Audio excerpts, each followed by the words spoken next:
Today we are continuing with our journey on what I'm calling the Douglas family history. We're going to be starting today with the Douglas family in North Carolina. If you would, please subscribe to this YouTube channel. It would help us out a lot. Maybe give us a thumbs up. Make a comment. If you'd like to contact us, to find out more information, on the Douglas family, at least, this specific, Douglas family, if it ties in with yours, maybe we can help. But today I want to begin this video about the Douglas family in North Carolina with three brothers that migrated into North Carolina from Brunswick County, Virginia. I believe land opportunities was opening up in North Carolina around 1745. My 7 times great-grandfather, whose name was William Douglas Sr., and even in this study you will see another young man named William Douglas Jr., but just because back then in a lot of documents, senior and junior, a lot of times, didn't always mean, father and son. And this certain family, it just meant a grandfather and a grandson. One was older and the other was younger. So land opportunities open up for my grandfather and his other 2 brothers, and my 7 times great-grandfather. Land opportunities open up in Edgecumbe County, North Carolina, which would later become known as a part of it as Halifax County, North Carolina. And then his brother David Douglas, that's sort of coincidence. My name is David Douglas. He received a land grant in Northampton County, North Carolina. And James Douglas got land and received a land grant in Bertie County, North Carolina. All these land grants took place around 1745. The thing about it, these 3 counties are neighboring counties and joining counties. Then I'm going to begin to talk about as far as some documents that I found with William Douglas Sr. and, some of his descendants, his mainly, his grandchildren. You'll see, a daughter appearing, and possibly some, I reckon, some joining families that kind of, migrated into North Carolina with them. So on September the 6th, 1746, William Douglas Sr. purchased 100 acres from Edward Shapton. This land was known as Jacket Swamp, in the amount of 20 pounds of Virginia money. And the reason why he still had Virginia money, because it hadn't been long since he moved out of Brunswick County, Virginia. Then on November the 27th, 1748, William Douglas received another land grant in Edgecumbe County, North Carolina. And then, like I said, that was 1748. And then 1758 is actually the date that it changed to Halifax County, North Carolina, and it would be created, out of that county. So he received that land grant in 1748. Then in 1757, William, along with his grandson, Robert Douglas, registered their marks and brands, that they, marked their animals and branded their animals, along with a man named John Woodleaf. Now, there was a Woodleaf that appeared on the estate papers of William Douglas Sr.'s father. And his name was John Douglas, and we're going to be talking about more about him when we take this journey on back into the state of Virginia. So there was a Woodleaf that appeared on some estate papers of William Douglas Sr.'s father, whose name was John Douglas, in Prince George County, Virginia.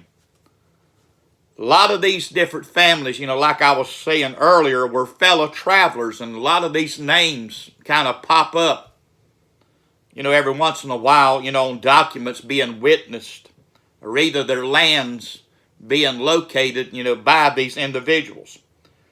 So, a lot of these fellow travelers stayed close to each other.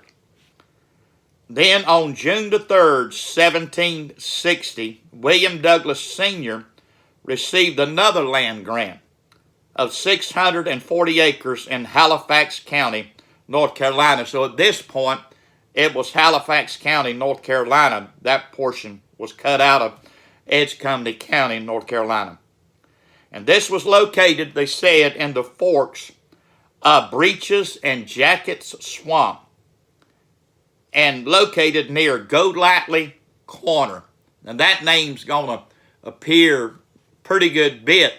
Now I do not know if this Golightly family was actually kin to this Douglas family, but I sort of got a suspicion that they probably were, because one of the Golightlys, their name appeared as receiving, some estate from William Douglas. So there could be a big possibility, and I haven't located that yet, on how actually, they might have been kin. So, like I said, this land was located, near Breeches and Jacket Swamp, and close to Golightly Corner, and a place called Burnt Coat Swamp. These were just names that they, gave, to areas, like we see today. Said when William Douglas Sr. moved into this part of North Carolina, he moved there with his grandchildren. These were children of his son, Robert Douglas, who died in Brunswick County, Virginia in 1742. These children and even great-grandchildren would appear on the 1764 will of William Douglas Sr. In June of 1761, William Douglas Jr., which was his grandson, made out a will which listed brother Robert Douglas receiving 225 acres of land, more or less. Then a brother John Douglas receiving 325 acres of land, more or less. And then his grandfather, William Douglas Sr., receiving 50 acres of land that adjoined unto John Likely's land, which was actually the Golightly family. Then a son of Margaret Monk, who I believe was this William Douglas Jr.'s aunt, and actually William Douglas Sr.'s daughter.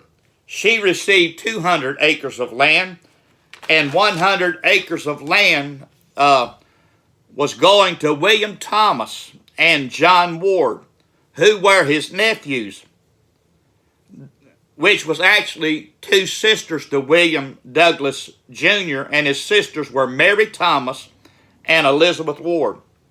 Margaret Monk was his aunt, like I said, the daughter of William Douglas Sr., mentions about let me see if I can pronounce this name right. Some of these names on these documents are hard to pronounce. Betharbel Monk, daughter of Margaret Monk, received a certain plantation, and that Margaret Monk lives on, he said, my dwelling place, and the rest of his estate to be equally divided up between his brothers and sisters. The executor of this will was his two brothers, Robert and John Douglas.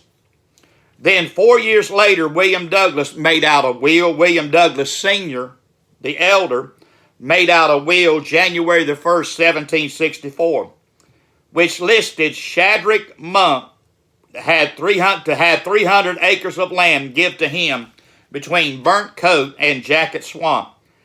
Then 100 acres of land he's supposed to receive, a place called Simmons' Old Cabin.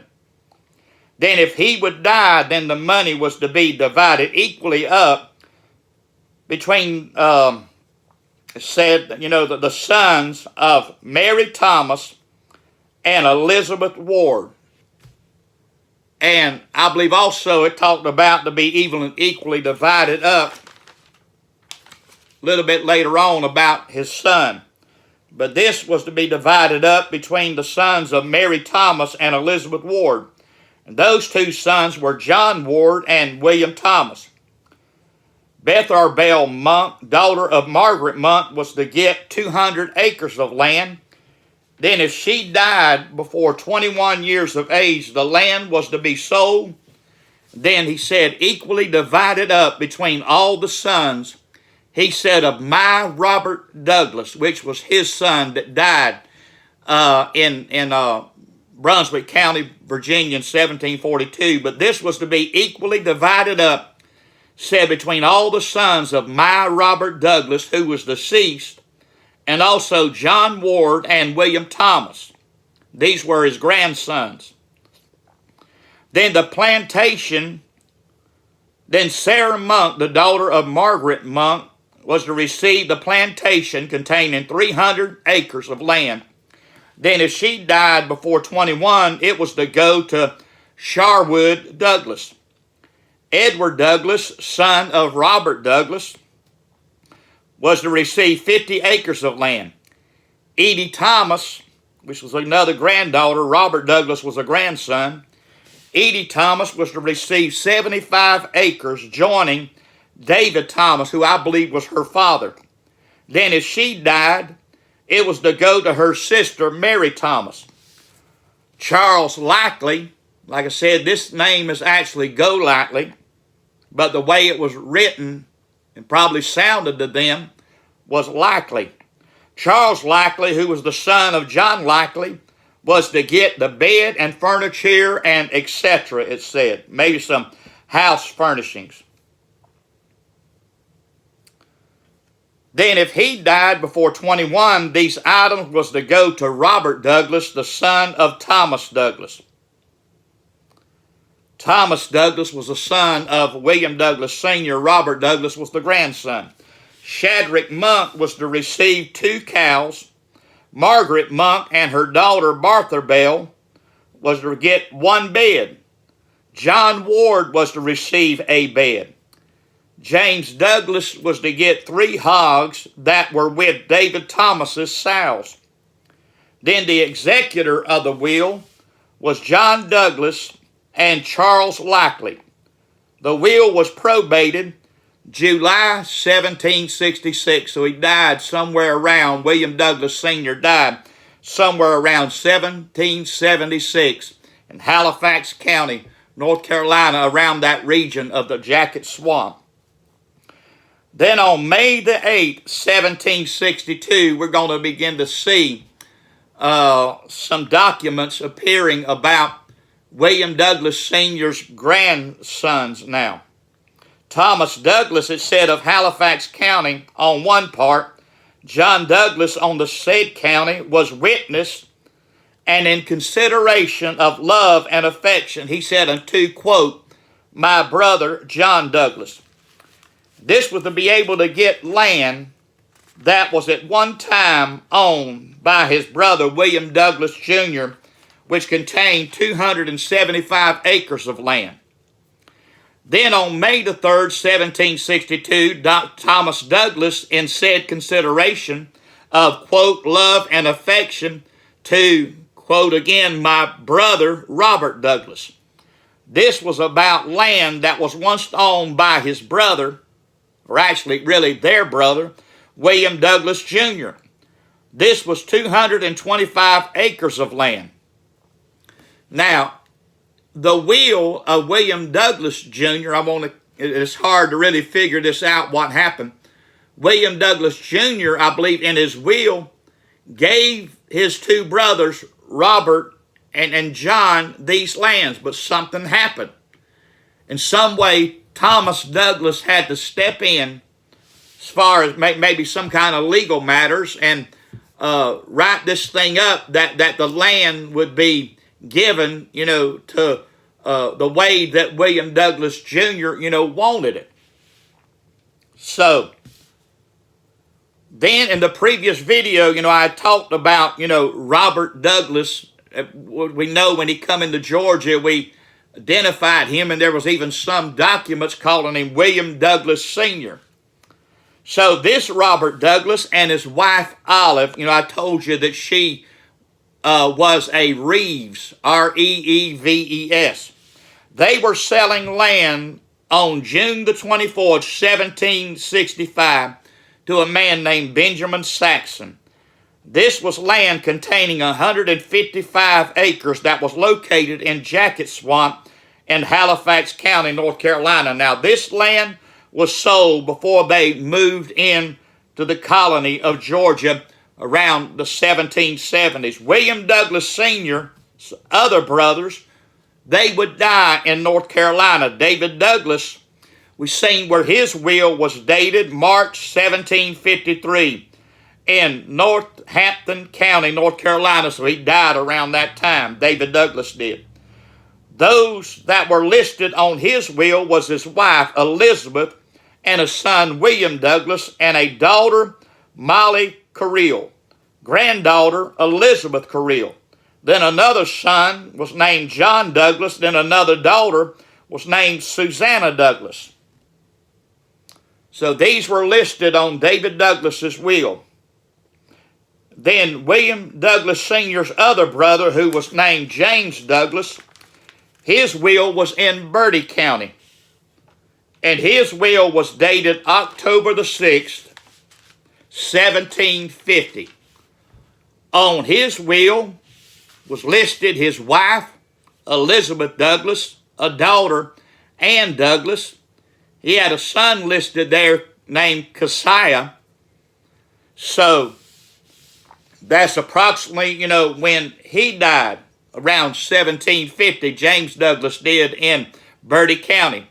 So William Douglas and his two brothers, David and James, lived out the rest of their lives in these parts of northern North Carolina, Northampton County, North Carolina, Bertie County, North Carolina, and then where William Douglas Sr., my ancestor, my direct ancestor, lived in Halifax County.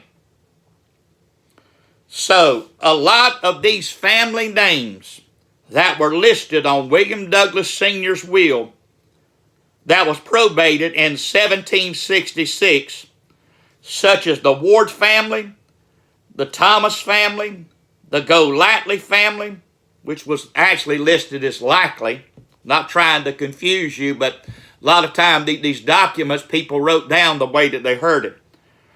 Even the Monk family, and even a lot of those Douglas grandsons would migrate on in to Georgia around, some even came in around 1765. Then later on in the around 1770. So I'm just asking you, if you would, that this is kind of ending up as far as about the family in North Carolina, the Douglas family. The next video, we're going to be talking about the Douglas family in the state of Virginia. And then we're going to, like I said, when we get into that, we're going to be talking about the first Douglas immigrant that came into Virginia. So if you would, please subscribe, to this YouTube channel and continue to listen to these videos. Make a comment. If you got a question, leave a comment. And I believe that it's somewhere listed on my YouTube channel, even my email, which is actually Silas Douglas, S-I-L-A-S. I go by David. So my email is Silas Douglas, S-I-L-A-S, lowercase letters, D-O-U-G-L-A-S, 4058 at yahoo.com. Like I said, if you got any questions, maybe I can help you. But subscribe to this channel, and this would help us out. And until we meet again, so to speak, like I said, next time we're going to be talking about the Douglas family in Virginia. Thank you for listening to us today.